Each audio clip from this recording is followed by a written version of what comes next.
پھر کے گلی گلی تباہ ٹھوکریں سب کی کھائیں کیوں، پھر کے گلی گلی تباہ ٹھوکریں سب کی کھائیں کیوں، دل کو جو عقل دے خدا تیری گلی سے جائیں کیوں، رخصت قافلہ کا شور گش سے ہمیں اٹھائے کیوں، سوتے ہیں ان کے سائے میں کوئی ہمیں جگائے کیوں،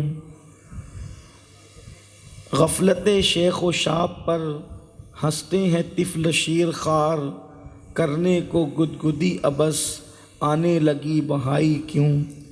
میرے پیارے آقا صلی اللہ تعالیٰ علیہ وسلم کے پیارے دیوانوں، آج کی یہ محفل جس عنوان کے ساتھ مخصوص ہے، اس کی مناسبت سے میں نے قرآن مقدس کی آیہ کریمہ کی تلاوت کا شرف حاصل کیا ہے۔ میرا اللہ اس کے متعلق مجھے حق کہنے اور آپ تمامی خواتین و حضرات کو حق سن کر اس پر عمل کرنے اور اسے عام کرنے کی توفیق عطا فرمائے۔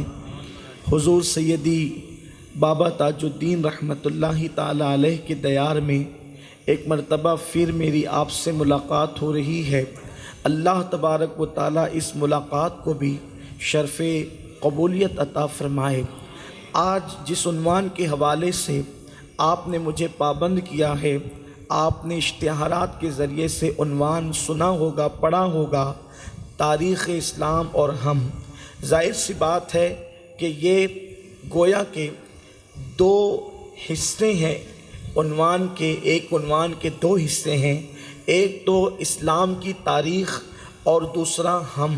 میرے پیارے آقا صلی اللہ علیہ وسلم کے پیارے دیوانوں، ظاہر سی بات ہے کہ اسلام کی تاریخ کو بیان کرنے کے لیے ایک بہت بڑا وقت چاہیے اور وقت میں بڑی گنجائش بھی چاہیے، لیکن نہ وقت میں اتنی گنجائش ہے کہ ہم بہت تفصیلی کوئی گفتگو کر سکیں، اس لیے کہ میرے بعد بھی خطیب کو آپ کو سننا ہے، لیکن اللہ کی توفیق سے وقت میں جتنی گنجائش ہوئی ہم پہلے جائزہ لیتے ہیں کہ اسلام کی تاریخ کیا ہے۔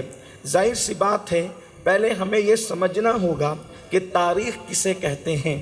مورخین کے نزدیک تاریخ کا وجود یہ ہے کہ گمشدہ کڑیاں انسان اپنے ماضی کی اپنے ذوق کے مطابق اس کو جوڑتا ہے، اسی کو تاریخ کہتے ہیں۔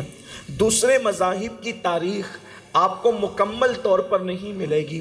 یہ اسلام کی خصوصیت ہے کہ جس دن سے اللہ کے حبیب صلی اللہ علیہ وسلم نے نبوت کا اعلان فاران کی چوٹی سے کیا ہے، اس دن سے لے کر آج تک اسلام کی مکمل تاریخ ہماری نگاہوں کے سامنے ہے۔ صبح بھی ہمارے سامنے ہیں، شامیں بھی ہمارے سامنے ہیں، میدان جنگ بھی ہمارے سامنے ہیں، میدان امن بھی ہمارے سامنے ہیں۔ میرے پیارے آقا صلی اللہ علیہ وسلم کے دیوانوں، خوشی کے لمحات بھی ہمارے سامنے ہیں اور غم کی وہ کیفیتیں بھی ہمارے سامنے ہیں۔ اگر ہم اسلام کی تاریخ کے اوراق کو الٹتے چلے جائیں تو عقل دنگ رہتی ہے۔ کیا ایسے قدسی صفات لوگ بھی اس روئے زمین پر آئے تھے کہ جن کے نقوش پا کو دنیا اس وقت بھی ڈھونڈ رہی ہے، دنیا اس وقت بھی تلاش کر رہی ہے، اور دنیا اس وقت تک کامیاب ہو نہیں سکتی جب تک کہ ان کے نقش پا کو تلاش نہ کر لیا جائے۔ میرے پیارے آقا صلی اللہ علیہ وسلم کے پیارے دیوانوں، اسلام کی تاریخ بڑی خوبصورت تاریخ ہے، لیکن افسوس جو قومیں اپنے ماضی کی تاریخ کو بھلا دیتی ہے، پھر اس قوم کو بھی صفحہ ہستی سے مٹا دیا جاتا ہے، اس قوم کو بھی بھلا دیا جاتا ہے۔ اور جو قوم اپنی اسلاف کی تاریخ کو یاد رکھتی ہے، پھر اس قوم کو ایک زندہ قوم کی حیثیت سے مانا جاتا ہے۔ اس قوم کی پھر آنے والی نسلیں جو ہے ماضی کے ان خطوط کو یا ماضی کی ان عمارتوں کے ذریعے سے مستقبل کی ترقی کے حوالے سے وہ منصوبہ تیار کرتی ہے۔ میرے پیارے آقا صلی اللہ علیہ وسلم کے پیارے دیوانوں، ہماری تاریخ کیا ہے؟ اگر ہم مذہب کے میدان میں اپنی تاریخ دیکھیں تو مذہب ہمارا جو ہے، یہ مذہب اللہ تبارک و تعالیٰ نے کسی اور کو عطا نہیں فرمایا، جو مذہب اللہ نے پسندیدہ ہمیں عطا فرمایا۔ قرآن کہتا ہے ان الدین عند اللہ الاسلام، بے شک اللہ کے نزدیک دین اسلام ہی ہے۔ اللہ تبارک و تعالیٰ نے دین اسلام کو پسند کیا ہے۔ اللہ اکبر۔ تو مسلمانوں کی جو تاریخ ہے وہ کیا ہے؟ ہم نے سیاست بھی کی ہے، ہم نے تجارت بھی کی ہے، ہم نے ملکوں پر جو ہے حکومت بھی کی ہے، ہم نے جہاں بانی کا انداز بھی لوگوں کو دیا ہے۔ علم کے میدان میں مسلمانوں کی تاریخ ہے، دولت کمانے کے میدان میں مسلمانوں کی تاریخ ہے۔ آئیے تھوڑا تھوڑا جائزہ لیتے ہیں۔ خدمت خلق کے معاملے میں مسلمانوں کی تاریخ ہے۔ میرے پیارے آقا صلی اللہ علیہ وسلم کے پیارے دیوانوں، اگر مذہب پر عمل کرنے کی ہماری تاریخ دیکھی جائے تو ہم مذہب کے معاملے میں کتنے پختہ تھے، کتنے مضبوط تھے۔ اپنی گفتگو کو آگے بڑھانے سے پہلے ایک بات میں چھوٹی سی ایک آرٹیکل چھپا ہوا ہے اور اس کو میں نے پڑھا اور اپنے الفاظ کے جامع میں اس کو پیش کرنا چاہتا ہوں تاکہ آپ کو پتا چلے کہ مذہب کے معاملے میں مسلمان کتنا پختہ تھا اور پختگی کی وجہ سے اس کو برکتیں کتنی نصیب تھی۔ میرے آقا صلی اللہ علیہ وسلم کے دیوانوں، ایک دیہاتی ایک شہر میں سفر کر کے جاتا ہے اور جب وہ دیہاتی سفر کر کے جو ہے وہ شہر میں پہنچتا ہے تو اس نے کیا دیکھا کہ وہاں پر فٹ بال کھیلا جا رہا ہے، یعنی ایک گیند ہوتی ہے جس کو لوگ اپنے پیر سے مارتے ہیں، اس کو فٹ بال کہتے ہیں۔ میرے پیارے آقا صلی اللہ علیہ وسلم کے دیوانوں، گیند تھی بڑی خوبصورت۔ دیہاتی نے وہ جو مجمع لگا ہوا تھا ان کو ہٹا کر کے آگے جانے کی کوشش کی اور اس کے بعد وہ حیرت زدہ تھا، آخر اس گیند کا قصور کیا ہے کہ اس کو سب اپنے پیروں سے مارتے ہیں۔ گیند اڑ کر میدان کے باہر جاتی ہے تو بھی لوگ اس کو اٹھا کر کے لاتے ہیں، یعنی اگر وہ گیند اڑ کر کے باہر چلی جائے تو لوگ کھیل ختم نہیں کر دیتے بلکہ وہ گیند کو اٹھا کر لاتے ہیں اور اپنے پیروں سے مارتے ہیں۔ وہ حیران تھا، آخر اتنا خوبصورت گیند ہے، اس کے اندر کیا قصور ہے، عیب کیا ہے کہ لوگ اس کو اپنے پیروں سے مار رہے ہیں۔ پیچھے سے ایک دانشور کا ہاتھ اس کے کندھے پر جاتا ہے اور دیہاتی کے کندھے کو دباتا ہے۔ دیہاتی مڑ کر کے اس دانشور کو دیکھتا ہے اور دیکھنے کے بعد بڑی معصومیت سے سوال کرتا ہے، یہ بتائیں اس گیند کا قصور کیا ہے جو اس کو بہت پیروں سے مارا جا رہا ہے، اس کو جو ہے وہ پیر مارے جا رہے ہیں، یہ اڑ کر کے باہر جاتا ہے تو بھی لوگ اس کو اٹھا کر کے لاتے ہیں۔ تو اس وقت اس دانشور نے اس کی عقل کے مطابق جواب دیا، اس لیے کہ گفتگو عقلوں کے مطابق ہونی چاہیے۔ میرے پیارے آقا صلی اللہ علیہ وسلم کے دیوانوں، دانشور جواب دیتا ہے، بیٹے تو اس بات پر حیران ہے کہ اس کو آخر مارا کیوں جا رہا ہے، اس کو لاتیں کیوں ماری جا رہی ہے تو بڑا خوبصورت، ہے تو بڑا قیمتی، لیکن اس کے باوجود بھی مارنے کی وجہ کیا ہے؟ میرے پیارے آقا صلی اللہ علیہ وسلم کے پیارے دیوانوں، اس دانشور نے کہا مارنے کی وجہ یہ ہے کہ یہ گیند اوپر سے تو بڑا خوبصورت ہے مگر گیند اندر سے خالی ہے، اس لیے لوگ اس کو پیر مار رہے ہیں اور اس کو گیند کا نام دے رہے ہیں۔ میرے پیارے آقا صلی اللہ علیہ وسلم کے دیوانوں، آج پوری دنیا کے اندر مسلمان لوگوں کے قدموں میں ہیں، لوگ مسلمانوں کو پیروں میں رکھے ہوئے ہیں، لوگ مسلمانوں کو پیروں سے کچل رہے ہیں، سیاست کے معاملے میں بھی کچل رہے ہیں، معیشت کے معاملے میں بھی کچل رہے ہیں، تہذیب کے معاملے میں بھی کچل رہے ہیں، ثقافت کے معاملے میں بھی کچل رہے ہیں، ہر معاملے میں کچلے جا رہے ہو۔ شاید یہ قصور جو گیند کا تھا وہی قصور ہمارا ہے کہ گیند اندر سے خالی ہے، اس لیے لوگ اس کو پیر مار رہے ہیں۔ مسلمان بھی اندر سے خالی ہو گیا ہے، الا ماشاءاللہ۔ اندر آخر ہوتا کیا تھا؟ اندر دین ہوتا تھا، اندر خشیت ربانی ہوتی تھی، اندر عشق رسول ہوتا تھا، اندر دین پر عمل کرنے کا جذبہ ہوتا تھا۔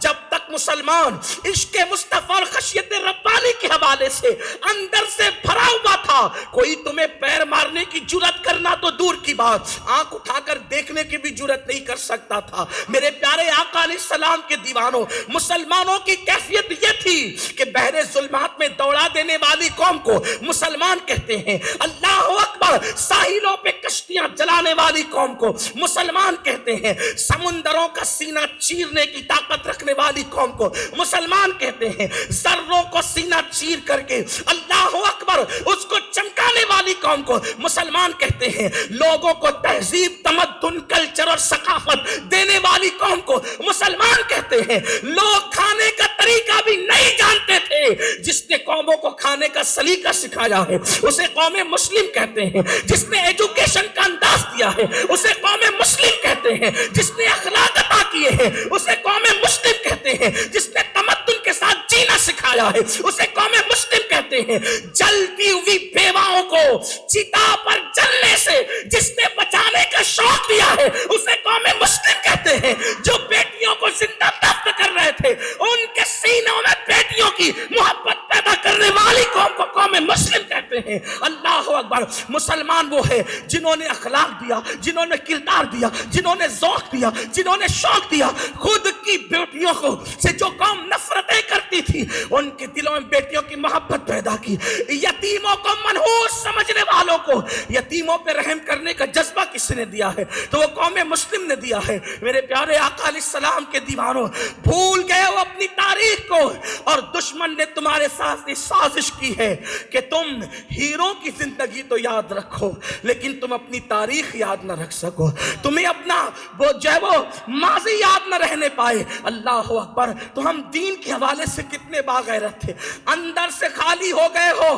آؤ، یہ محفلیں اس لیے منعقد ہوتی ہے تاکہ ہم اندر سے بھر جائیں، اس لیے کہ یاد رکھنا جو اندر سے خالی ہوتا ہے اس کا کوئی وجود نہیں ہوتا، اس کے وجود کی اہمیت نہیں ہوتی۔ اللہ اکبر۔ اقبال نے بھی اس پر رونا رویا ہے، کہتے ہیں بجھی عشق کی آگ اندھیر ہے مسلمان نہیں راکھ کا ڈھیر ہے۔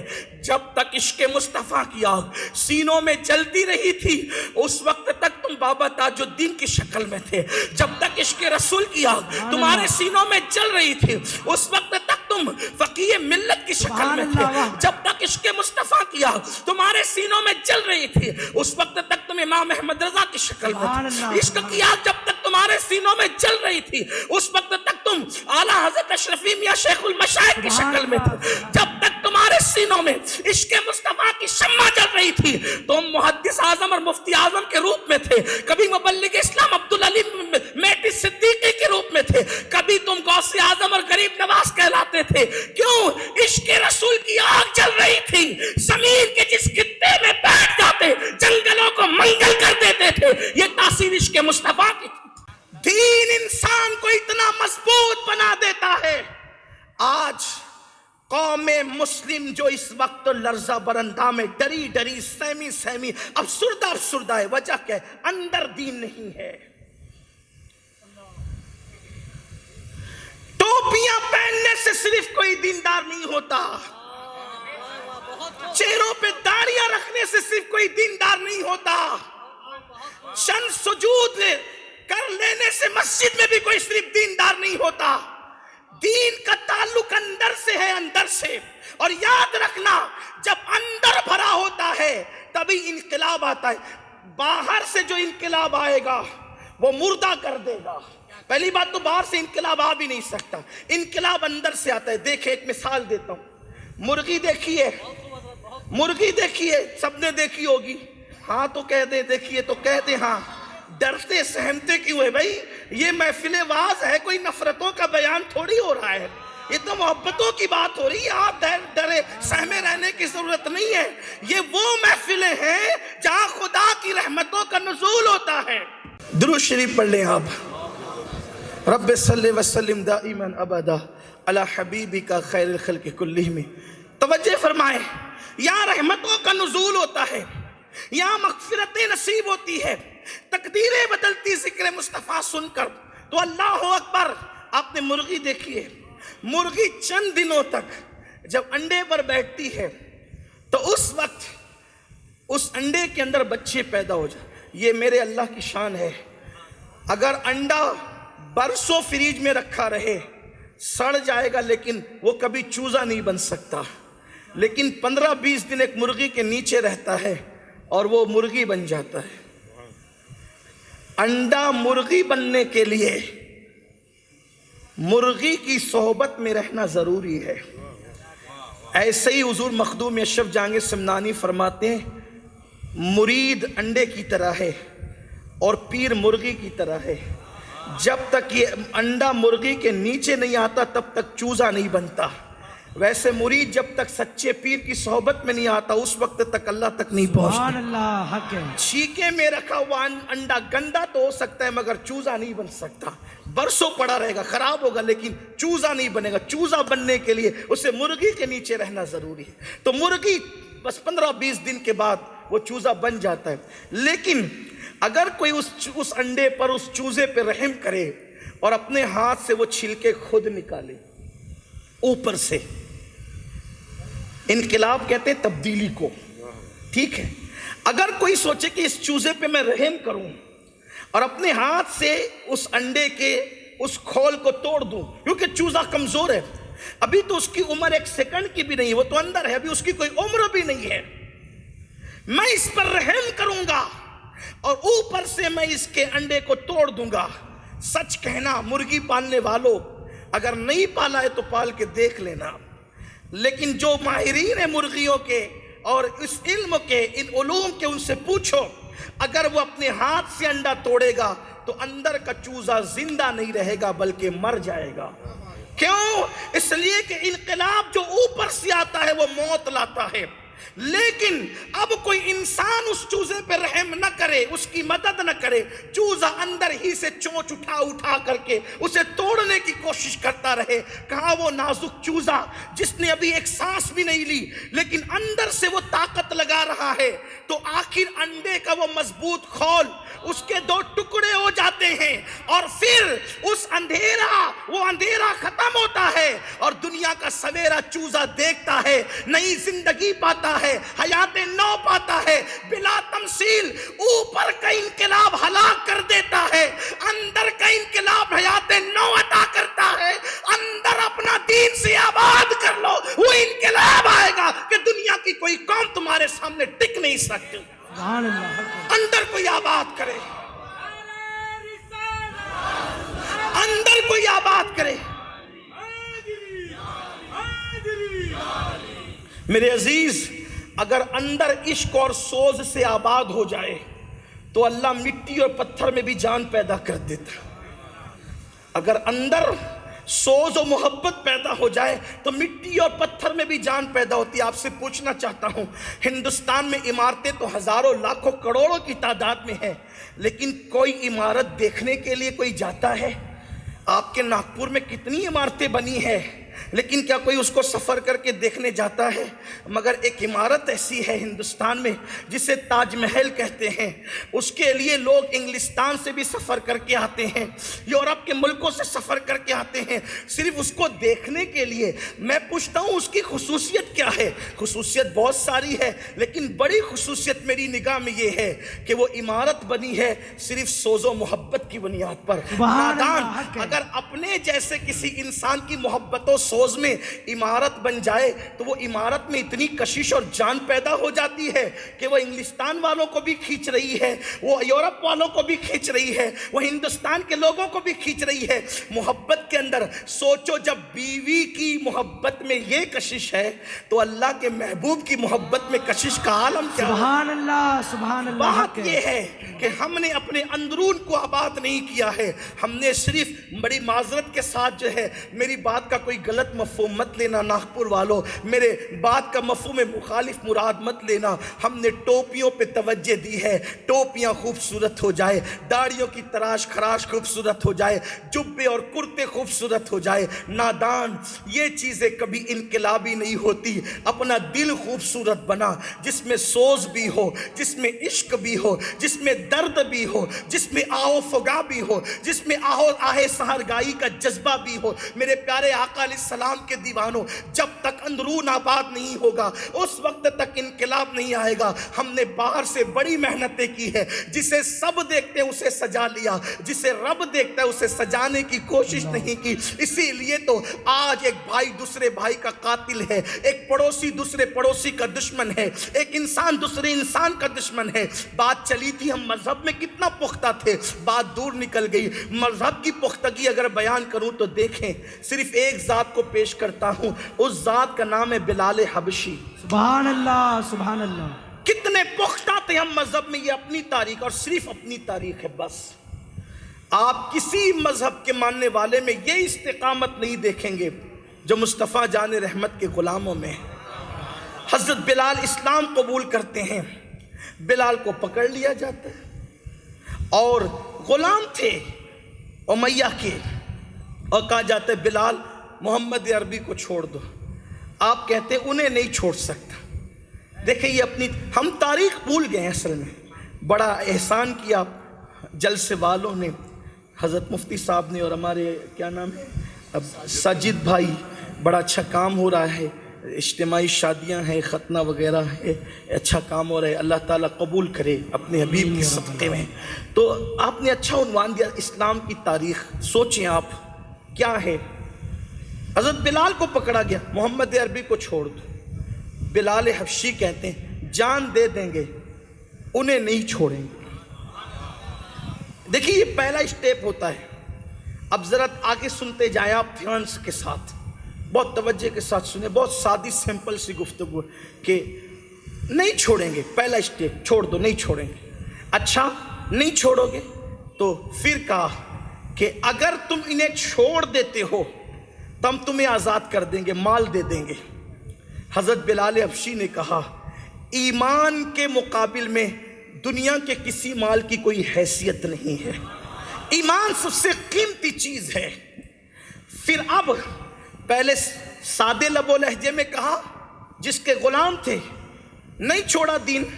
پھر دھمکی دی، بلکہ پھر لالچ دی کہ آزاد کر دیں گے، دولت دے دیں گے، یہ دے دیں گے، وہ دے دیں گے. بلال نے کہا تب بھی نہیں. اب تیسرا مقام آتا ہے دھمکی کا. کہ بلال اگر محمد عربی کو نہیں چھوڑو گے وہ سزا دی جائے گی جس کا دنیا تصور نہیں کر سکتی. حضرت بلال حبشی نے کہا واللہ میں ہر سزا اٹھانے کے لیے تیار ہوں لیکن ان کا دامن اور ان کا دین چھوڑنے کے لیے تیار نہیں ہوں. اس لیے کہ جن کو عشق و محبت کی لذت نصیب ہو جاتی ہے پھر وہ سب کچھ تو برداشت کر لیتے ہیں، محبوب کی چوکٹ چھوڑنا گوارا نہیں کرتے، محبوب کا دامن چھوڑنا گوارا نہیں کرتے، محبوب کی یاد سے غفلت گوارا نہیں کرتے.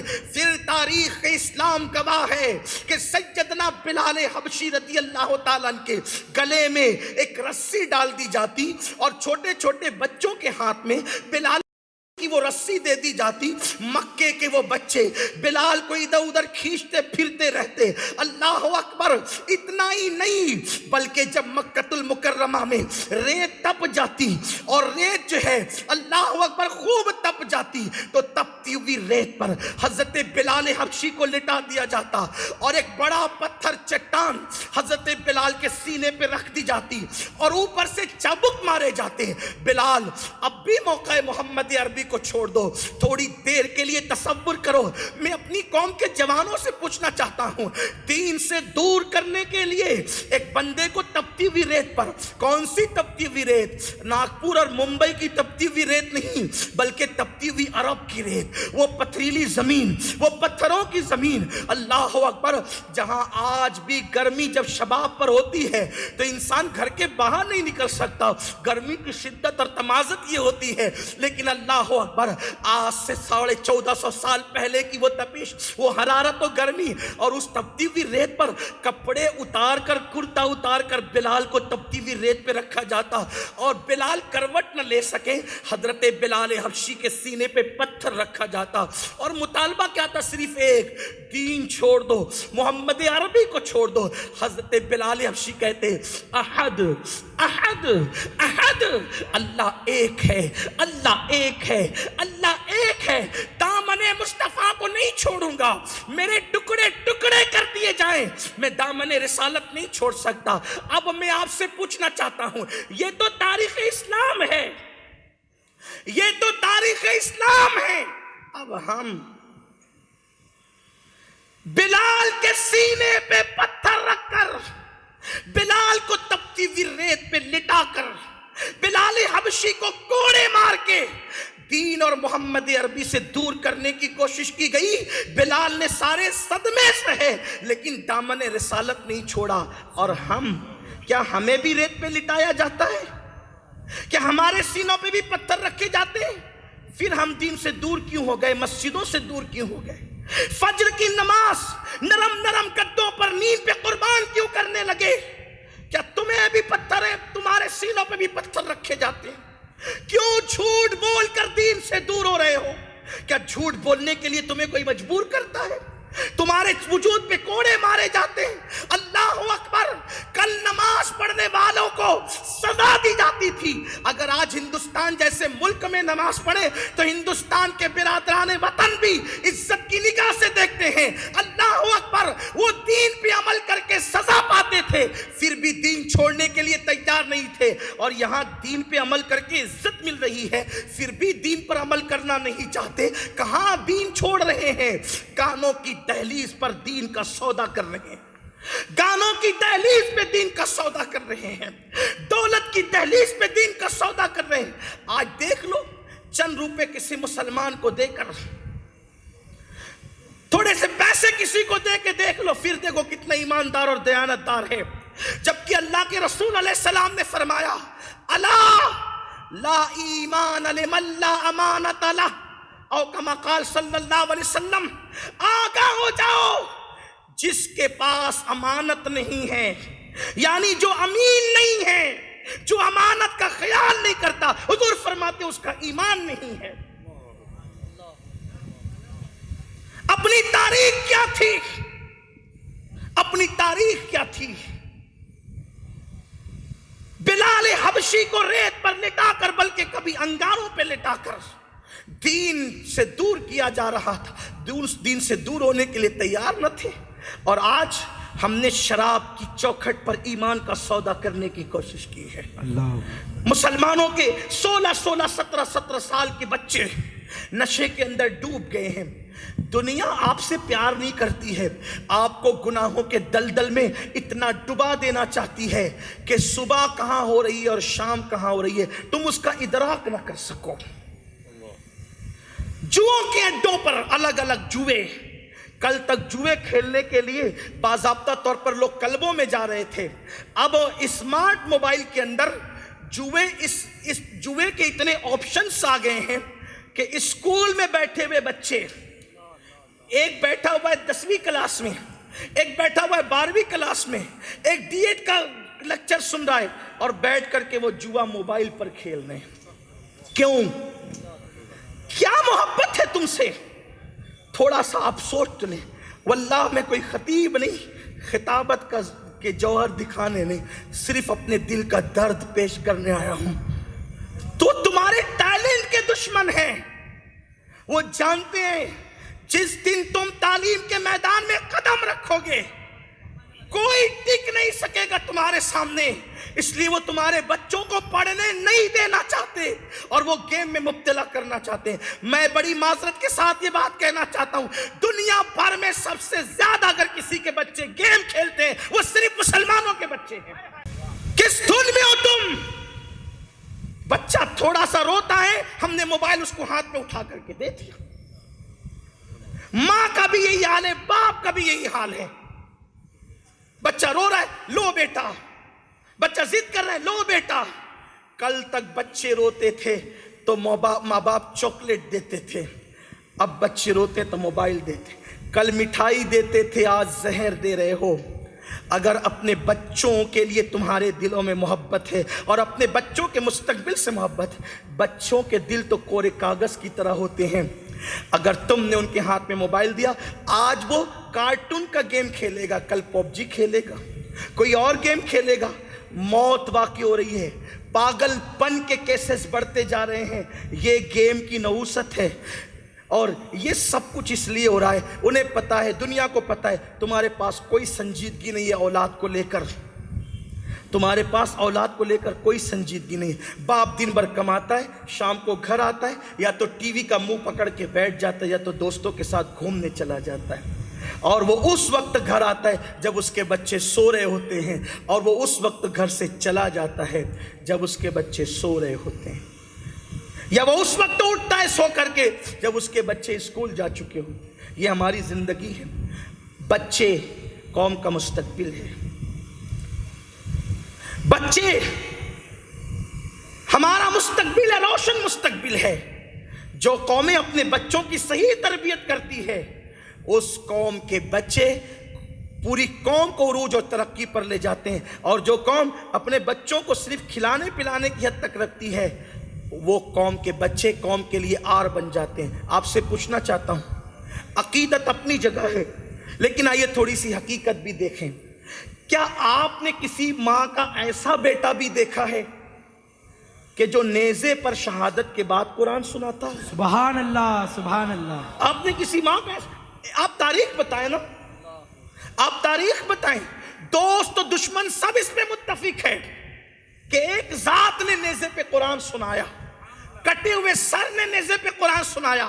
وہ قرآن سنانے والا کوئی اور نہیں تھا، وہ نواسِ رسول امام حسین تھے، جو بیٹے ہیں علی مرتضیٰ باب مدینۃ العلم کے، بیٹے ہیں بی بی زہرا سیدہ فاطمۃ الزہرا کے، بھائی امام حسن کے. میرے پیارے آقا علیہ السلام کے دیوانوں، کسی ماں کے بیٹے نے نیزے پہ قرآن نہیں سنایا. فاطمہ کا بیٹا نیزے پہ قرآن کیوں سناتا ہے؟ اس لیے کہ جس ماں کا بیٹا خانقاہ میں قرآن سیکھتا ہے، مدرسے میں قرآن سیکھتا ہے، مسجد میں قرآن سیکھتا ہے، وہ منبر و محراب پہ قرآن پڑھتا ہے. جس کی ماں لوریاں دے کر قرآن سناتی ہے، اس کا بیٹا نیزے پہ قرآن سناتا. نعرہ تکبیر، نعرہ رسالت، فیضان امام حسین. یہ ماں کی تربیت ہے. کیا تربیت کے لیے ہم بھی کوئی وقت نکال رہے ہیں؟ یہ صرف تمہارے بچے نہیں بلکہ اللہ کی امانت ہے. اگر تم نے اپنے بچوں کا خیال نہیں کیا، ان کی تربیت کا خیال نہیں کیا، آنے والا دور بے پناہ بھیانک ہوگا، بڑا دردناک ہوگا. درود شریف پڑھنے آپ. رب صلی وسلم دائما ابدا علی حبیبک خیر الخلق کلہم صلاۃ و سلام علیک یا جد الحسن والحسین. اب آپ دیکھیں، آج ہم جو ہے وہ اپنے بچوں پر پہلی تو تربیت دینے پر ہم نے کوئی توجہ نہیں کی، کوئی توجہ نہیں کی. ماں کے پاس بھی ٹائم نہیں ہے، ماں سیریل دیکھ رہی ہے اور باپ گیا ہوا ہے کاروبار کے حوالے سے، کوئی ٹائم اس نے نہیں دینا. پھر اس کے بعد لوگ یہ کہتے ہیں مولانا ہم کیسے اپنے بچوں کو کیسے پڑھائیں، کیسے تعلیم کیسے دیں، ایجوکیشن کے قریب کیسے لے جائیں. ہم غریب لوگ ہیں، ہم غریب ہیں، مفلس ہیں، کیسے پڑھائیں؟ آج تو تعلیم بڑی مہنگی ہے. دیکھو تعلیم ہر دور میں مہنگی رہی ہے. یہ جو آپ رونا روتے ہو نا کہ تعلیم بڑی مہنگی ہے، نہیں، ایسا نہیں ہے. آج کچھ زیادہ مہنگی ہو گئی ہے، لیکن کل بھی مہنگی تھی، کچھ کم مہنگی تھی. سستی تعلیم کبھی نہیں رہی ہے. اب آپ کہتے ہیں کہ مولانا ہمارے پاس جو ہے وہ خاص طور پہ اگر بہنیں یہاں موجود ہے، بہنیں مائیں موجود ہیں، ان سے میں مخاطب ہوں خاص طور پہ. یاد رکھنا کہ آپ جتنی بھی بڑی بڑی ہستیوں کو دیکھ رہے ہیں، اکثر بڑی ہستیوں کی جب ہم زندگی دیکھتے ہیں تو وہ یتیم ہے باپ کے اعتبار سے اکثر. اور وہ یتیموں کو ان ماؤں نے کتنے حوصلے سے پڑھایا، ان یتیموں کو ان ماؤں نے کتنے حوصلے سے پڑھایا. اور آج ہم پڑھانا نہیں چاہتے. بڑی معذرت کے ساتھ یہ بات کہنا چاہتا ہوں، اللہ نے مسلمانوں کو دولت کم نہیں دی، دولت ہے آپ کے پاس، لیکن آپ اپنی دولت کو گٹکا کھا کر تھوکنے میں خرچ کرتے ہیں. آپ صرف اتنا اندازہ کریں، ہنسنے کی کوئی بات نہیں کہہ رہا ہوں، یہ ہماری محفلیں احتساب کے لیے ہوتی ہے. مجھے بڑی تکلیف ہوتی ہے جب کوئی اللہ رسول کی بات سن کر یا قوم کی تباہی کی بات سن کر جن کے ہونٹوں پہ ہنسی آتی ہے، مجھے بہت تکلیف ہوتی ہے. میں اس پر بہت جو ہے وہ دل میرا ٹوٹتا ہے کہ ابھی میری قوم کو یہ بھی شعور نہ رہا کہ کس بات پہ ہنسنا چاہیے اور کس بات پہ آہیں کرنا چاہیے. ابھی اس قوم کو یہ بھی ہنسنے اور رونے کا مقام کہاں ہے یہ بھی میری قوم کو نہیں پتا. کہاں سبحان اللہ کہنا چاہیے، کہاں معاذ اللہ کہنا چاہیے، اس شعور سے بھی میری قوم دور ہو چکی ہے. کتنا افسوس کریں. تو عرض یہ کر رہا تھا کہ جتنا گٹکا کھا کر کے آپ تھوکتے ہیں، آپ صرف روزانہ اس کو کاؤنٹ کریں. اگر 5 روپے کی بھی کوئی پڑی آتی ہے، 10 روپے کی بھی آتی ہے، اور آپ صرف 5 پڑیاں کھا جاتے ہیں تو بھی روزانہ 50 روپے آپ صرف تھوک رہے ہیں. 50 روپے آپ تھوک رہے ہیں روزانہ. اور آپ یہ نہ سمجھیں میں نے کمایا ہے، مولوی کو کیا تکلیف ہے، میں نے کمایا ہے، اس سید کو کیا تکلیف ہے، میں نے کمایا، اس خطیب کو کیا تکلیف ہے. کمایا آپ نے ہے. اور اگر آپ معاذ اللہ اپنے آپ کو مسلمان نہیں سمجھتے، میں نے آپ سے کچھ نہیں کہنا. اور اگر آپ اپنے آپ کو مسلمان سمجھتے ہیں تو میرا اللہ قرآن میں کہتا ہے ان اللہ اشتری من المؤمنین انفسهم واموالهم بان لهم الجنہ. اللہ اللہ نے مومنوں کی جان کو اور ان کے مال کو جنت کے بدلے خرید لیا ہے. اب یہ مال تیرا نہیں ہے, اس کو تو نے اللہ کے ہاتھوں بیچ دیا ہے. یہ مال میرے اللہ کا ہے, اور اللہ سے محبت کا تقاضا مجھے مجبور کرتا ہے کہ جس مال کو تو نے اللہ کے ہاتھوں بیچ دیا ہے, اب تو گٹکا کھا کر کے اگر اس کو تھوک تھوک کر ضائع کر رہا ہے تو مجھے تکلیف تو ہوگی کہ یہ مال صرف تمہارا نہیں ہے, دیا تو اللہ نے ہے نا. اور بحیثیت مومن پھر آپ کہتے ہیں کہ اللہ نے بہت نوازا ہے, ہم تھوک دیں گے. یاد رکھنا ایک دن اللہ کی عدالت میں ضرور کھڑے ہوں گے, اور یہ جو گٹکا کھا کھا کر کے تھوک رہے ہو, سگریٹ پی پی کر کے اپنی دولت کو آگ لگا رہے ہو, اللہ رب العزت اس کے متعلق تم سے ضرور سوال کرے گا. کیونکہ قیامت کے سوالوں میں سے ایک سوال یہ بھی ہے, دولت کہاں سے کمائی تھی اور کہاں پہ خرچ کیا تھا. کمائی کہاں سے تھی یہ بھی پوچھا جائے گا, اور خرچ کہاں کیا تھا یہ بھی پوچھا جائے گا. زنا کے اڈوں پہ دولت خرچ کرنے والوں, شراب کے اڈوں پہ دولت خرچ کرنے والوں, جوئے میں دولت ہارنے جیتنے والوں, گٹکا اور سگریٹ پر اپنی دولت کو خرچ کرنے والوں, کیا جواب دو گے اللہ کی بارگاہ میں کہ کئی بیٹیاں مسلمانوں کی برقع پہن کر سگنلوں پہ بھیک مانگ رہی تھی, اور تم گٹکا کھا کھا کر روزانہ سینکڑوں اور مہینوں کے ہزاروں روپے تھوک رہے تھے, اپنی سگریٹ کے ذریعے سے اپنی دولت کو آگ لگا رہے تھے. یہ ساجد بھائی جو ہے یہ کیوں ختنہ کا کیمپ رکھ رہے ہیں؟ ناگپور والوں شرم کی بات ہے کہ مسلمانوں کے پاس آج ختنے کو بھی پیسے نہیں ہیں, اس لیے کیمپ لگانا پڑتا ہے. جس قوم کے بچوں کی ختنہ کے لیے پیسے نہ ہو, اگر وہ قوم شراب کی اڈوں پہ دولت خرچ کرے گی تو قدرت ان سے پوچھے گی نہیں؟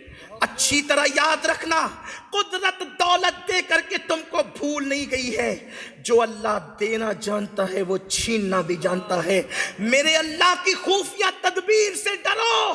اس نے بڑے بڑے سلاطین کو بھیک مانگنے پہ مجبور کیا ہے, اور اس نے بھکاریوں کو دولت مند بنایا ہے, بادشاہ بنایا ہے. یاد رکھنا اس کی دی ہوئی دولت کا مس یوز کرو گے تو کہیں ایسا نہ ہو, کیونکہ اس کا قانون ہے. میں بد دعا دینے نہیں آیا, میں کوسنے نہیں آیا, لیکن حقائق کا سے ہم آنکھ بند نہیں کر سکتے.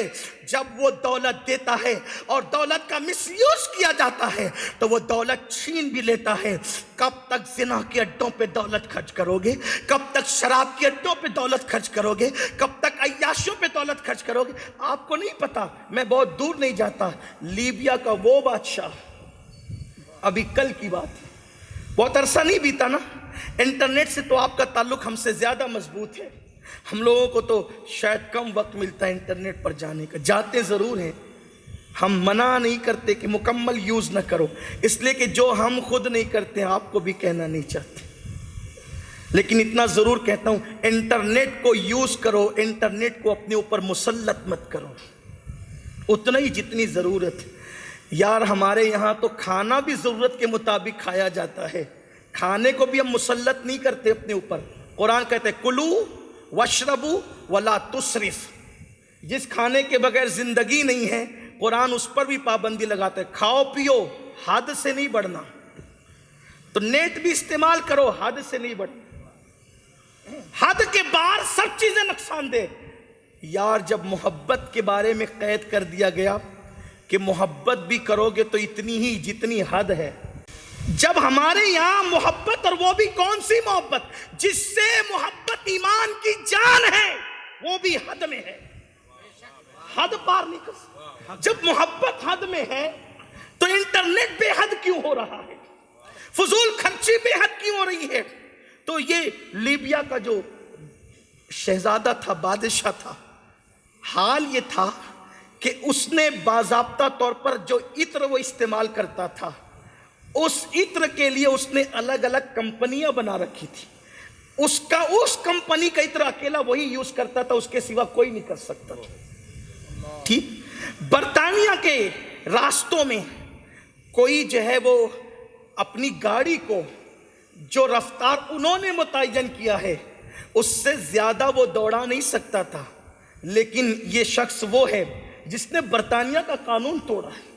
جس کا حال یہ تھا کہ بش جیسے لوگ اور برطانیہ کے ٹونی بلیئر جیسے لوگ اس کے دوست تھے، ان کی بیویوں کے ساتھ اس کے ہاتھ ملانے کے معاملات تھے، یہ سب کچھ تھا۔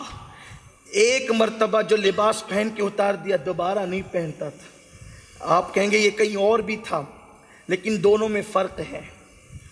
یہ ازراہ تکبر اور مس یوز تھا دولت کا۔ غوث پاک بھی پہن کے اتار دیتے تھے، لیکن غوث پاک کا شوق نہیں تھا، نیا اس لیے پہنتے تھے کہ میں پہن کر کے بہانے سے اس کو پرانا کر دوں گا ایک دن کا، اور دوسرے دن یہ میری وجہ سے قیمتی لباس کسی غریب کو پہننے کو مل جائے گا۔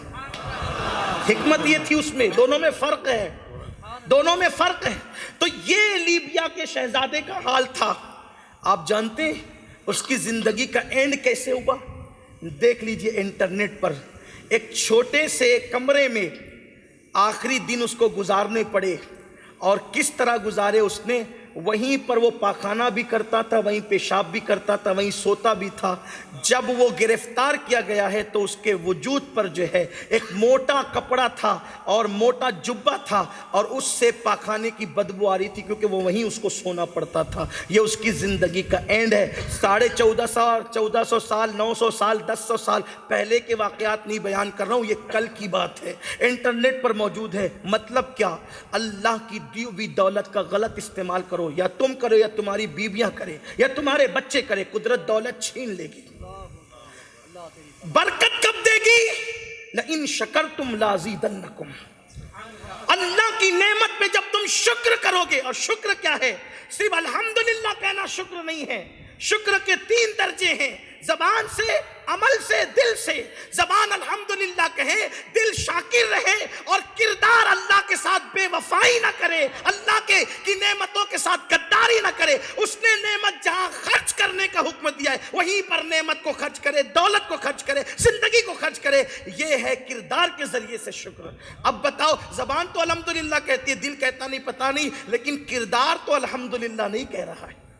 مسجد میں دینے کی بات آئے گی تو کہتے ہیں مولانا بہت مندی ہے، مدرسوں میں دینے کی بات آئے گی، دین کی راہ میں بہت مندی ہے، لیکن جب بیٹے کی شادی کا خرچ کرنے کے لیے نکلیں گے تو بھول ہی جاتے کہ مندی بھی ہے۔ یہ حالات ہیں۔ تو میں عرض یہ کر رہا تھا، اللہ کی دی ہوئی دولت کا مس یوز مت کر۔ اللہ نے جتنی دولت ہمیں دی ہے میرے بھائیوں، بہت دولت اللہ نے دی ہے، لیکن ہم اس کو خرچ صحیح مقام پہ نہیں کر رہے ہیں۔ اور یہ دولت صرف اپنے لیے نہیں ہے، بلکہ ہماری کمائی ہوئی دولت قوم پہ خرچ کرنے کے لیے بھی ہے۔ آپ اپنے بچوں کی تعلیم کا سوچو تو دوسروں کی بچوں کے بھی تعلیم کا سوچو۔ ایجوکیشن پہ بہت توجہ دینے کی ضرورت ہے۔ تو میں یہ کہنے چلا تھا کہ اکثر بڑے بزرگان دین آپ دیکھیں گے کہ یتیم تھے باپ کے اعتبار سے، ان کی مائیں بڑی غریب تھی، پڑھایا کتنا؟ دیکھو سرکار غوث العظم دستگیر کی امی جب غوث پاک 18 سال کی عمر میں آئے، کہا امی مجھے جیلان میں میری تعلیم مکمل نہیں ہو سکتی، مجھے پڑھنے کے لیے جانا ہے بغداد۔ وہ ماں نے روکا نہیں، بلکہ پیسے دیے، اور بعد میں بھی پیسے دیتی رہی، بھجواتی رہی۔ تاریخ میں ملتا ہے، تذکرہ ملتا ہے، بھجواتی رہی پیسے، اور کہا کہ بیٹا تیری ہماری ملاقات اب انشاءاللہ میدان محشر میں ہوگی۔ اور کتنا پڑھایا بیوہ ہونے کے باوجود، کہ سرکار غوث پاک کے دور میں ان سے بڑا کوئی عالم آپ کو نظر نہیں۔ سبحان اللہ، سبحان اللہ۔ حضرت محبوب الہی کو دیکھ لیں، محبوب الہی کی امی چرخہ کاٹتی تھی، چرخہ، اور چرخہ چلا کر کے آپ کی تعلیم کا انتظام کرتی تھی۔ حتیٰ کہ جب دستار بندی کا ٹائم آیا تو استاد نے کہا محمد احمد بیٹے دستار کے لیے کپڑے کا انتظام کرو، خرید کر کے لاؤ۔ یہ گھر آتے کہا امی دستار بندی ہونے والی ہے، کپڑے کا انتظام کرنا ہے جو سر پہ بزرگان دین باندھیں گے۔ کہا بیٹے اپنے پاس پیسہ نہیں ہے، استاد سے کچھ دن کی مہلت لے لے، تیری دستار میں اپنے ہاتھوں سے بناؤں گی۔ اس غربت کے ماحول میں بھی ماؤں نے پڑھایا۔ صابر پاک کی امی کو دیکھ لیں، اسی طریقے سے مثال ملتی ہے۔ ہم کہتے ہیں غریب ہے غریب ہے، یہ سب ڈنڈورا مت پیٹو۔ آپ 3 ٹائم کھانے کی بجائے 1 ٹائم کھاؤ اور اپنے بچوں کو پڑھاؤ۔ 1 ٹائم کھانے کی بجائے آدھی روٹی کھاؤ، اپنے بچوں کو پڑھاؤ، اپنے بچوں کو ٹائم دو۔ اور ایک بات یاد رکھنا، یہ بہت بہت بڑا حادثہ ہے۔ بچے جب بچے ہوتے ہیں تو ان کے لیے سب کچھ ماں باپ ہوتے ہیں، وہ ہمیشہ چپکتے ہیں ماں باپ ہی سے، آپ نے دیکھا ہوگا، لیکن بچپنے میں ہم ان کو قریب نہیں کرتے، ان کو پھر ماں باپ سے بچپنے ہی سے دور رہنے کی عادت ہو جاتی ہے، پھر وہ دیکھتے کہ میرا باپ مجھے ٹائم نہیں دیتا، امی بھی ٹائم نہیں دیتی، تو پھر وہ اپنا کوئی محب، کوئی دوست، کوئی غمگسار خود ہی تلاش کرتے ہیں، یا اچھا ہو یا برا ہو، پھر وہ انہی کے ساتھ ہو جاتے ہیں۔ بچپنے میں بچوں کو ہماری ضرورت تھی، ہم نے ان کو قریب نہیں کیا، اور جب ہم بوڑھے ہو جاتے ہیں تب بچوں کی ضرورت ہمیں ہوتی ہے۔ اب بوڑھا باپ اور ماں سوچتے ہیں میرا بچہ آ کر کے بیٹھے، جب وہ بیٹھنے آ رہا تھا تو آپ نے اس کو بیٹھنے نہ دیا، اور اب آپ انتظار کر رہے وہ آنے کے لیے تیار نہیں، قصوروار آپ ہیں۔ اتنا بڑا قصور مت کرو کہ لمحوں کے گناہوں نے صدیوں کی سزا پائی کہ مصداق ہو جائے۔ اپنے بچوں کو ٹائم دو، تو ٹیلنٹ، ہمارے بچوں کا جو ٹیلنٹ ہے نا، اس سے بڑی تکلیف ہے اگیار کو، اس لیے الگ گیم ہمارے درمیان، نشاور چیزیں ہمارے درمیان، ماں باپ سے بغاوتوں کی سیریل ہمارے درمیان۔ آئیے تو یہ حادثہ ہمارے ساتھ ہے۔ دوسری چیز دیکھو ہم کس طریقے سے خدمت خلق کے معاملے میں ہماری تاریخ کیا تھی، خدمت خلق کے معاملے میں ہماری تاریخ کیا تھی، اسلامی تاریخ۔ بس ایک دو باتیں، ایک باتیں لیں گے اور آگے بڑھیں گے۔ مجھے پتہ ہے عنوان بڑا وسیع ہے، ٹائم اتنا وسیع نہیں ہے، لیکن اللہ برکت دے، میں بات جلدی آگے بڑھوں۔ اللہ کے رسول نے دنیا سے تشریف لے گئے، حضور نے کوچ فرمایا دنیا سے بظاہر، اور رسول اللہ کے پہلے خلیفہ اور جانشین سیدنا ابو بکر صدیق مصلی امامت پر اور جو ہے وہ خلافت کی کرسی پہ بٹھائے گئے۔ صحابہ کے امام ہیں، صدیق اکبر صحابہ کے امام ہے، امام الصحابہ ہیں صدیق اکبر، اور صدیق اکبر سارے صحابہ میں سب سے افضل ہے۔ سبحان اللہ، سبحان اللہ۔ الحمدللہ ہمارا کوئی عقیدہ ایسا نہیں ہے کہ ہم اپنے عقائد کے معاملے میں یا رافضیوں سے صلح کرتے ہو یا تفضیلیوں سے صلح کرتے ہو، ہمارا عقیدہ وہی ہے جو ہمارے بزرگوں کا عقیدہ ہے۔ ہم صدیق اکبر کو صحابہ کا امام مانتے ہیں، اور مولا کائنات بھی مانتے ہیں۔ مولا علی فرماتے جس کو رسول اللہ نے ہمارے دین کے لیے پسند کر لیا، یعنی مصلی پہ کھڑا کیا، ہم نے اس کو اپنی دنیا کے لیے پسند کر لیا۔ سبحان اللہ۔ صحابہ کے امام ہے، صدیق اکبر ہے، پھر فاروق اعظم ہے، پھر عثمان غنی ہے۔ حضور علیہ الصلوۃ والتسلیم کی خلافت الگ ترتیب ہے، اور چوتھے خلیفہ مومنوں کے مولا مشکل کشا علی مرتضیٰ ہیں۔ سبحان اللہ، سبحان اللہ۔ ہمارے یہاں ایک ترتیب ہے۔ ہم اسی طرح فرشتوں میں بھی جو ہے وہ افضلیت کے قائل ہیں۔ رسول ملائکہ سارے فرشتوں میں افضل ہے، اور رسول ملائکہ کو غیر رسول مخلوق پر فضیلت حاصل ہے۔ فرشتوں کی توہین کو ہم کفر سمجھتے ہیں، کی توہین کو ہم کفر سمجھتے ہیں، کسی فرشتے کی ادنا سی توہین نہیں کی جا سکتی۔ یہ ہمارا مسلک ہے۔ کیوں؟ اس لیے کہ جبریل کوئی معمولی ذات نہیں ہے، جبریل وحی لانے والا فرشتہ ہے، اور ان کی تعظیم ہم پہ لازم ہے۔ اور میرے امام نے مگر جبریل کی شان بیان کرتے ہوئے یوں بھی کہا ہے کہ تیرے در کا دربان، سبحان اللہ، تیرے در کا دربان ہے جبریل اعظم، تیرا مدح خواہ ہر رسول و ولی۔ سبحان اللہ، حق ہے، حق ہے۔ بہرحال فرشتوں کی تعظیم ہم پر لازم ہے، صحابہ کی تعظیم لازم ہے، اور انبیاء کی تعظیم لازم ہے، اور ہمارا پورا مذہب و مسلک ہی تعظیم سے بھرپور ہے۔ بے شک حق ہے۔ جب تعظیم کریں گے تو تعظیم والے بنیں گے۔ بہرحال تو بات دور نکل گئی، تو عرض کر رہا تھا کہ صدیق اکبر خلیفہ ہوئے، کاموں کی فہرست بنی، یہ اس کو دیں گے، یہ اس کو دیں گے، یہ اس کو دیں گے، یہ اس کو دیں گے۔ ایک کام تھا کہ حضور کے ظاہری دور میں ایک بڑھیا ہے جس کا کوئی ہے نہیں، اس کے گھر کا کام کاج بھی کسی نہ کسی نے کرنا ہے، اس کی جگہ صدیق اکبر نے خالی چھوڑ دی، اس پر کسی کا نام نہیں لکھا۔ اب ہر شخص سوچنے لگا کہ یہاں کسی کا نام نہیں ہے تو یہ کام میں ہی کر لوں گا، اور ہمارا حال یہ ہے کہ ذمہ داری دو بھی تو لوگ نہیں کرتے۔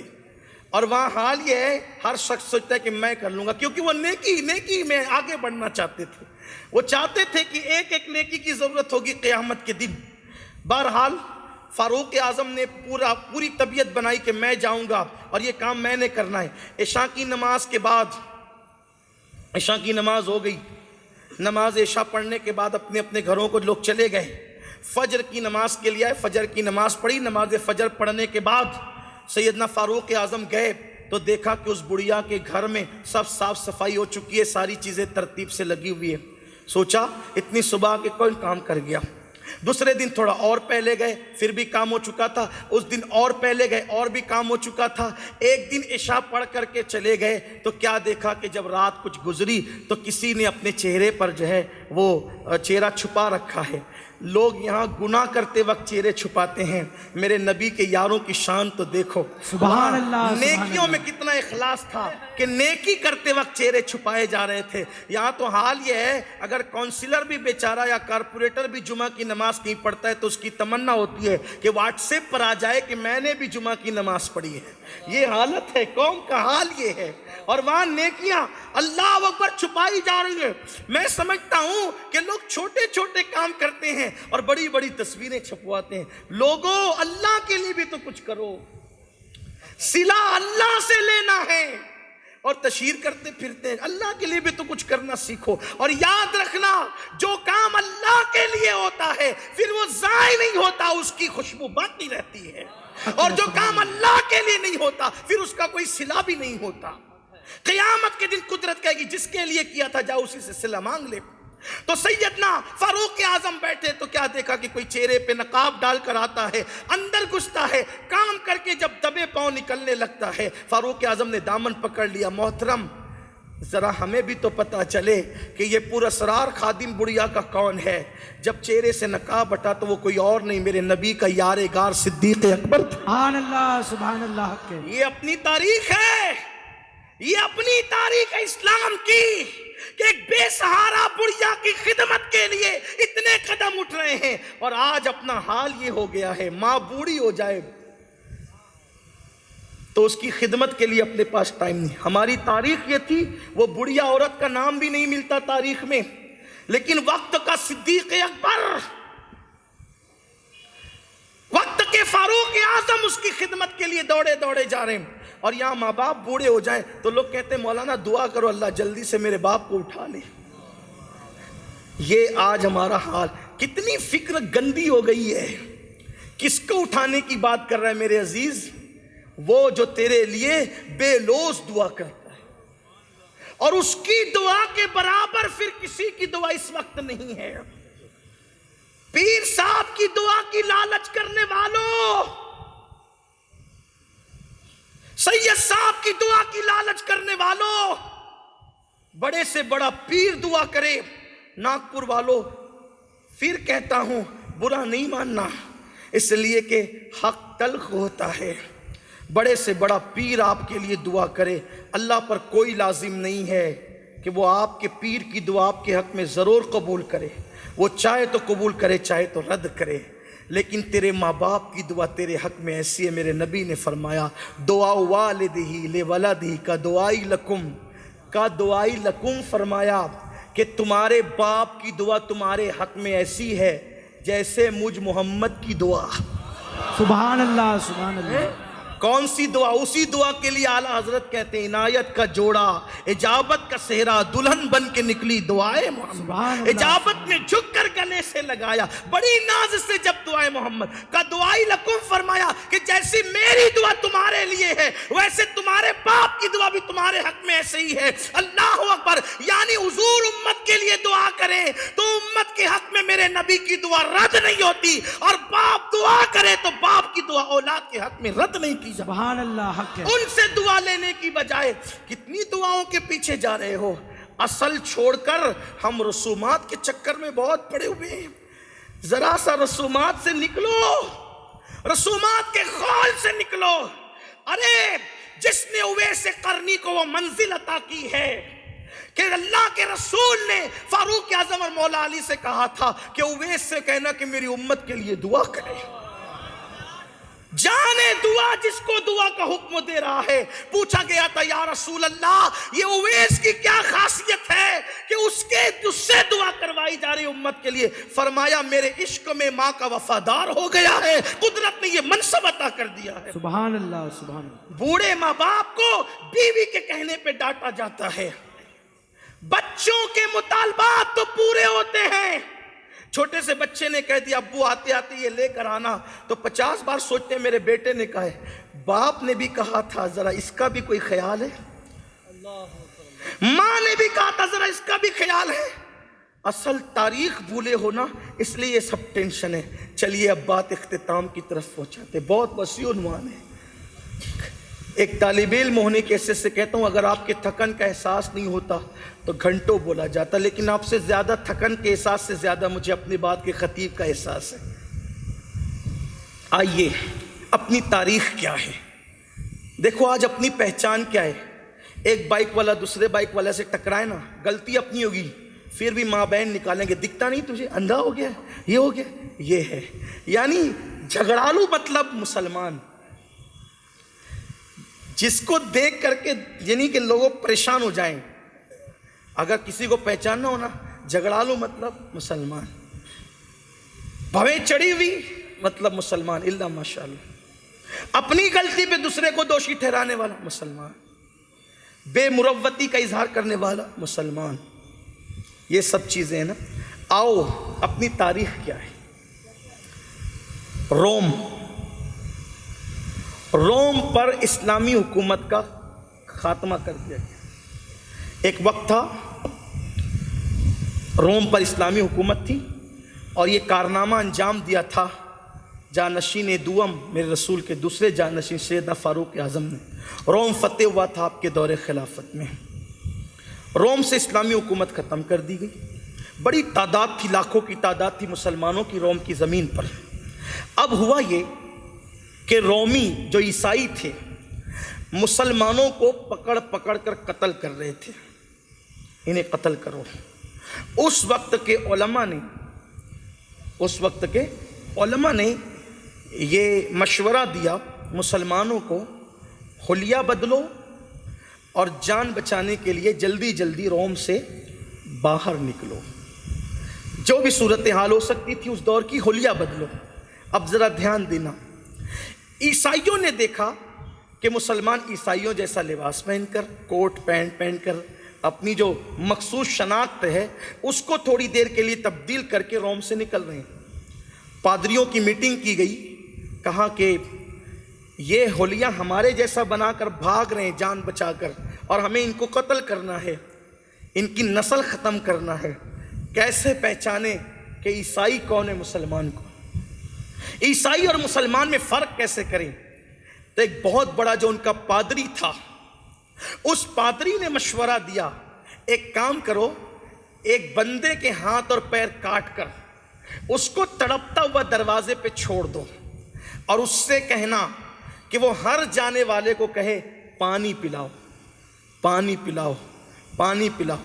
جو لوگ گزر جائیں گے وہ مسلمان نہیں ہوں گے، جو رک جائے گا وہ مسلمان ہوگا. اپنی پہچان کیا تھی میرے عزیز؟ جان بچا کے بھاگنے والا پیروں سے کون ٹکرا رہا ہے یہ بھی ہوش نہیں ہوتا، کیونکہ جان پہ بنائی ہے نا. لیکن عیسائی پادری بھی جانتے تھے کہ رحمت للعالمین کی امت اپنی جان کا سودا تو کر سکتی ہے مگر اپنے کردار کا سودا نہیں کر سکتی. تو کہا کہ چھوڑ دو کٹا ہوا جسم. اور ہوا یہی، دیکھ رہے تھے آنکھیں لگا کر کے کہ لوگ گزرتے جا رہے، وہ چلا رہے پانی پلاؤ، پیاس لگی پانی پلاؤ. لوگ گزرتے جا رہے تھے. ایک جوان، اس وقت اس کے چہرے پہ داڑھی بھی نہیں تھی، شاید اس نے جان بچانے کے لیے مکمل عیسائیوں کا حلیہ اوڑھ لیا تھا. وہ سوچتا تھا آگے بڑھنے کو، ایسا لگتا تھا جیسے کسی نے پیر میں زنجیر ڈال دی ہو.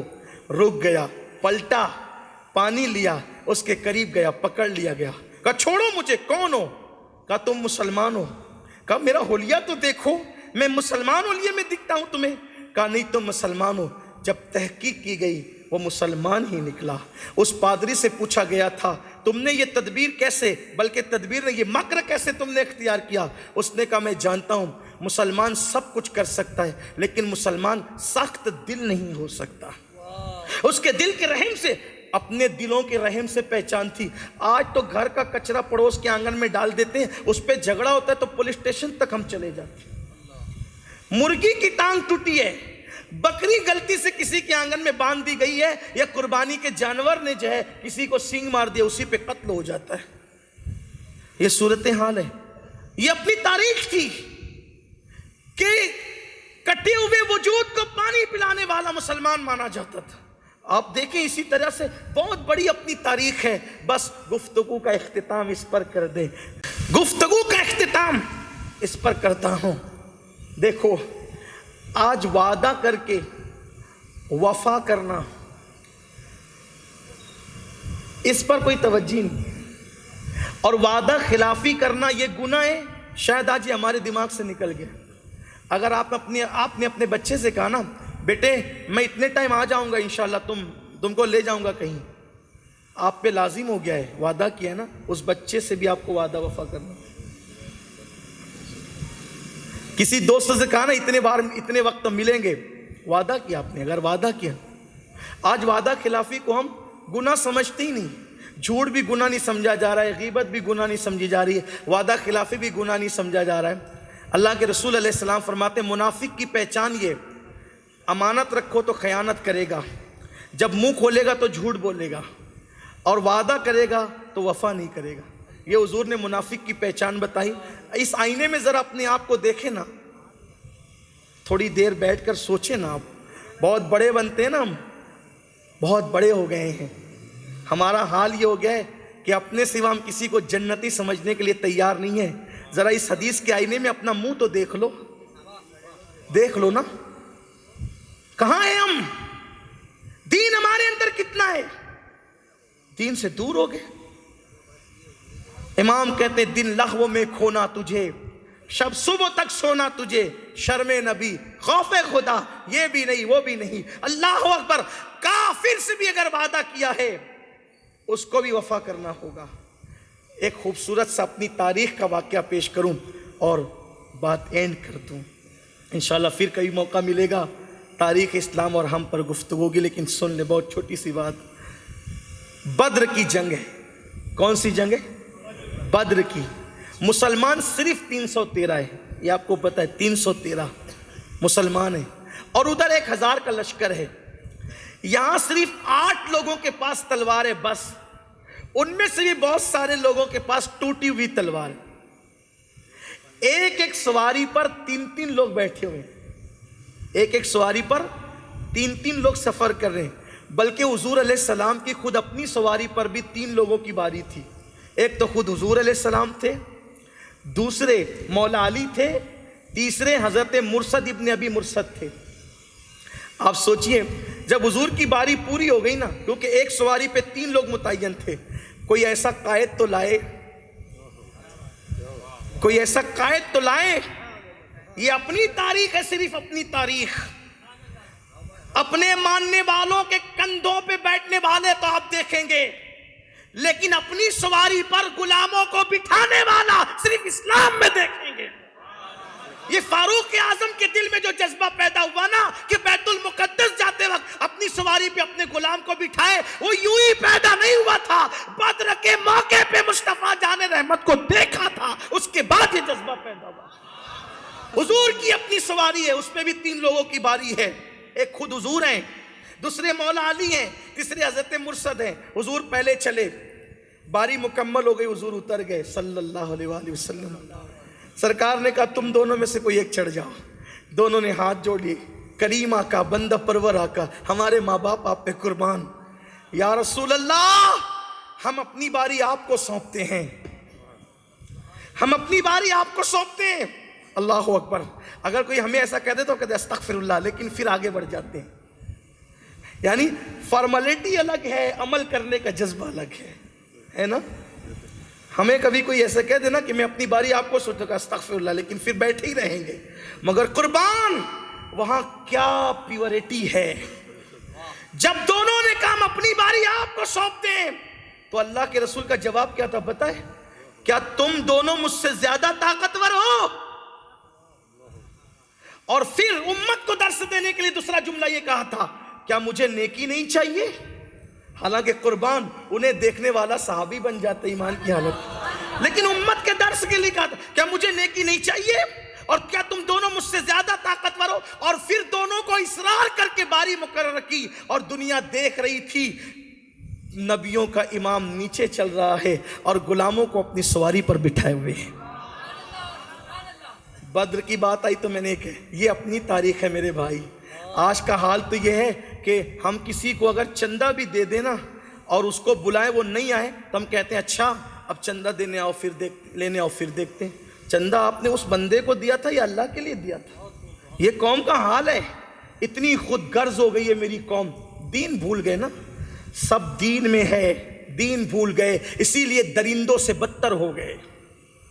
ہمیں دیکھ کر لوگ بدزن ہو رہے ہیں، آؤ دین پر عمل کرو۔ کتابوں والے دین کو لوگ اس سے آنکھیں چرا سکیں گے، لیکن اگر تم دیندار ہم دیندار بن گئے لوگ اس سے تھوڑی آنکھیں بند کریں۔ دیکھو لوگ عربی اردو زبانیں نہیں سمجھ سکتے، لیکن کردار کی زبان وہ ہے، کردار کی زبان جو سب سمجھتے ہیں۔ مالابار کے ساحل پر، جسے ہم کیرلا کہتے ہیں، کیرلا کے ساحل پر صحابہ آئے تھے، تقریر کرنے نہیں آئے تھے، وہ لوگ جلسے کرنے کانفرنس سے کرنے نہیں آئے تھے، وہ تجارت کرنے آئے تھے۔ لیکن تجارت کرنے کے لیے جب وہ لوگ آئے تھے، مالابار والے تجارت کے لیے ان کے سامنے آتے، ان کو سچ بولتے ہوئے پاتے، عیب دار چیزیں دکھا کر بیچتے ہوئے پاتے، ان کو وعدہ وفا کرتے ہوئے پاتے۔ ان کا یہ کردار دیکھ کر بادشاہ سے کہا گیا ایک ایسی مخلوق آئی ہے جو لگتا نہیں کہ زمین کی مخلوق، ایسا لگتا ہے آسمان کی مخلوق آئی ہے۔ بادشاہ دیکھنے آیا، زبان نہیں جانتا تھا، ارے ان کی زبان تو مسلمانوں کے ہم بھی نہیں جانتے، آج تک آپ بھی نہیں جانتے، لیکن وہ زبان نہیں جانتا تھا۔ اللہ اکبر، زبان نہیں جانتا۔ مالاباریوں کی زبان ہم نہیں جانتے، ہے نا، وہ تو عربی تھے نا جو آئے تھے، اور مالاباریوں ان کی زبان کیسے سمجھ سکتے تھے، ان کی زبان کیسے سمجھ سکتے تھے، لیکن کردار جو دیکھا، وقت کا بادشاہ مسلمان ہوا۔ اور وہ جو صحابہ آئے تھے نا، وہ لنگی پر تھے اور کرتے پر تھے، اس وقت جیسا ہوگا، بادشاہ نے بھی وہی لباس اختیار کیا، آج تک اس کا اثر ان کی زندگی پہ نظر آتا ہے۔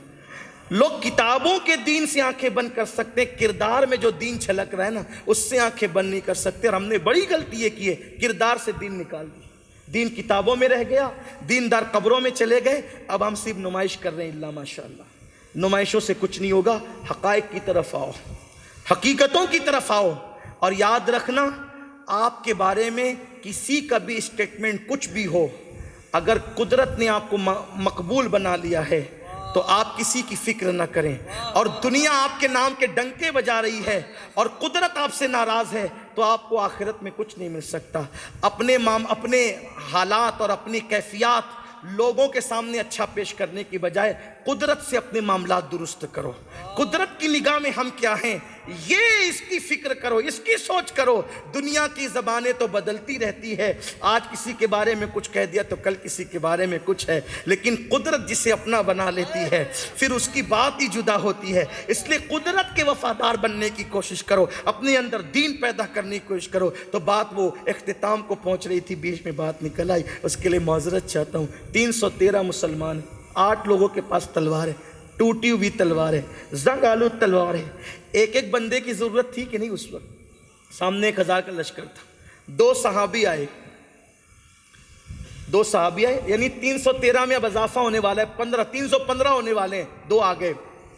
بہت ضرورت تھی، حضور علیہ السلام پوری رات دعا کر رہے تھے، اے اللہ کیا تو نے مجھ سے وعدہ نہ کیا تھا کہ تو مدد کرے گا؟ مولا اپنا وعدہ پورا کر دے۔ صدیق اکبر کہتے ہیں سارے صحابہ سو رہے تھے، تنہا میرے نبی ایک درخت کے نیچے دعا کر رہے تھے۔ دعا میں اتنے مصروف تھے کہ چادر زمین پہ آ گئی اور حضور مصروف دعا تھے، رو رہے تھے۔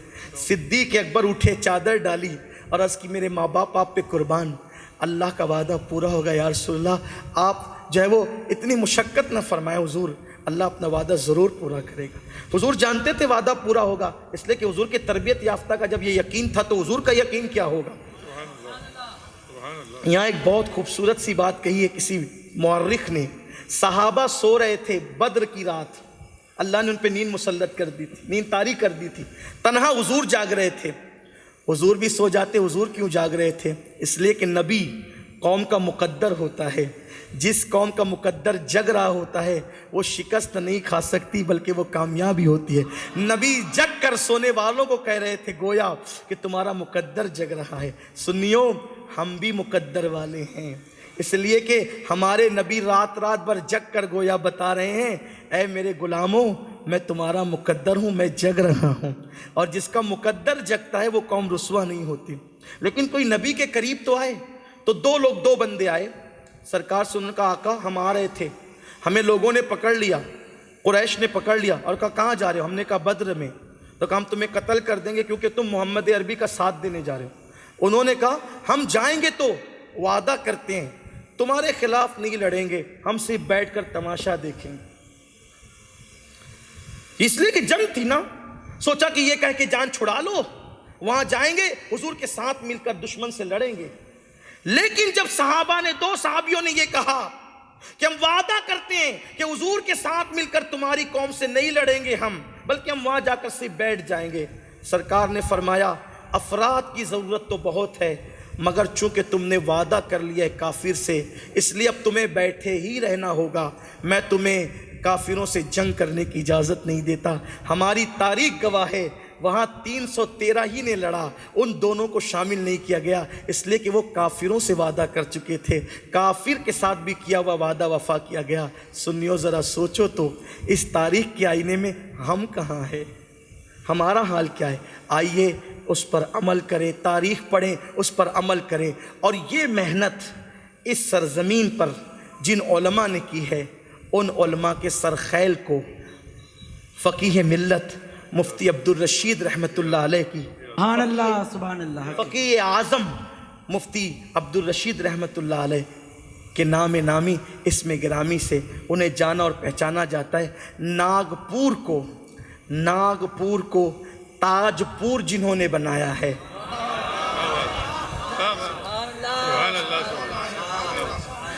ان علماء کے سردار کو دنیا فقیہ اعظم مفتی عبدالرشید رحمۃ اللہ علیہ کے نام سے جانتی ہے. میں نے کئی حضرت کے شاگردوں کی زیارت کی ہے، مجھے احساس ہوا کہ جن کے شاگردوں کی علمی لیاقت کا عالم یہ ہے تو اس ذات کی علمی لیاقت کا عالم کیا ہوگا. اور پھر ایک ہی بات کہہ دوں، میں بہت زیادہ ان کے حوالے سے نہیں جانتا، لیکن ایک بات صرف کہہ دوں، جو انتخاب بابا تاج الدین ہو، سبحان اللہ، حق ہے. اس لیے کہ اگر ہم کسی کو اپائنٹ کریں، اگر ہم کسی کا تقرر کریں تو ہمارے تقرر کرنے میں غلطی ہو سکتی ہے، مگر وہ جو اقلیم ولایت کا تاجدار ہو، اس کی اپنی طبیعت میں کیسے غلطی ہو سکتی ہے؟